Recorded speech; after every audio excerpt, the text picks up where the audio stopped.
भगवान श्री कृष्ण और भगवान विष्णु में अंतर।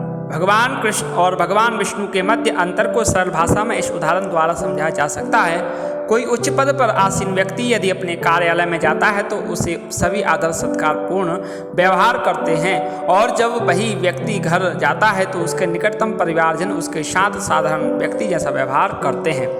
यहाँ तक कि वह व्यक्ति अपने पुत्र या पौत्र को कंधे पर बैठाकर घुमाता है। घरेलू संबंध और कार्यालय के संबंध की तुलना में अंतरंग होता है। जैसे व्यक्ति का एक ही है पर व्यवहारिक आदान प्रदान अलग अलग हैं, उसी प्रकार भगवान कृष्ण और भगवान विष्णु एक ही हैं, परंतु वैकुंठ में तथा गौलोक वृंदावन में व्यवहारिक संबंध अलग अलग हैं। वह धाम जहाँ उनके श्वांश विष्णु या नारायण निवास करते हैं वैकुंठ कहलाते हैं। जहाँ भगवान नारायण रूप में रहते हैं, तात्विक दृष्टि से गौलोक तथा वैकुंठ में कोई अंतर नहीं है, किंतु वैकुंठ में भगवान की सेवा भक्तों द्वारा असीम ऐश्वर्य द्वारा की जाती है, जबकि गौलोक में उनकी सेवा शुद्ध भक्तों द्वारा सहज स्नेह भाव में की जाती है। भगवान श्री कृष्ण विष्णु के रूप में उसी प्रकार विस्तार करते हैं जिस प्रकार एक जलता दीपक दूसरे को जलाता है। यद्यपि दोनों दीपक की शक्ति में कोई अंतर नहीं होता, तथापि श्री कृष्ण आदि दीपक के समान हैं। ब्रह्म संहिता के अंतर्गत आता है। भगवान श्री कृष्ण अवतारी हैं जिनके सर्वप्रथम 3 पुरुष अवतार हैं।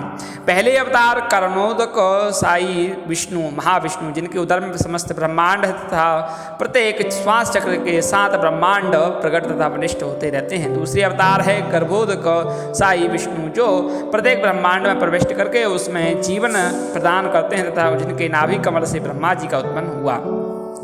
तीसरे अवतार हैं क्षीरोदक साई विष्णु, जो परमात्मा रूप में प्रत्येक जीव के हृदय में तथा सृष्टि के प्रत्येक अणु में उपस्थित होकर सृष्टि का पालन करते हैं। चैतन्य चरितामृत लीला में है। ब्रह्मा जी कहते हैं जिनके श्वास लेने से ही अनंत ब्रह्मांड प्रवेश करते हैं तथा पुनः बाहर निकल जाते हैं, वे महाविष्णु कृष्ण के अंश रूप हैं। अतः मैं गोविंद या कृष्ण की पूजा करता हूँ, जो समस्त कारणों के कारण है।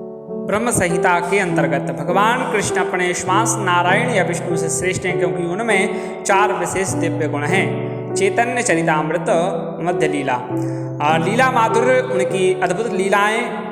दूसरी भक्त माधुर्य प्रेम के कार्यकलापों में सदा अपने प्रिय भक्तों से घिरा रहना यथा गोपियाँ।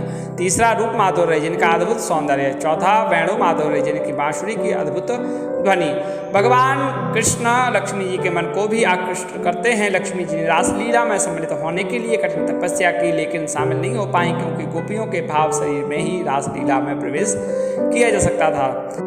जब गोपियां रासलीला के समय कृष्ण को ढूंढ रही थी तो कृष्ण एक बगीचे में नारायण के चतुर्भुज रूप में प्रकट हो गए, किंतु वे गोपियों की प्रेम दृष्टि को आकृष्ट नहीं कर पाए।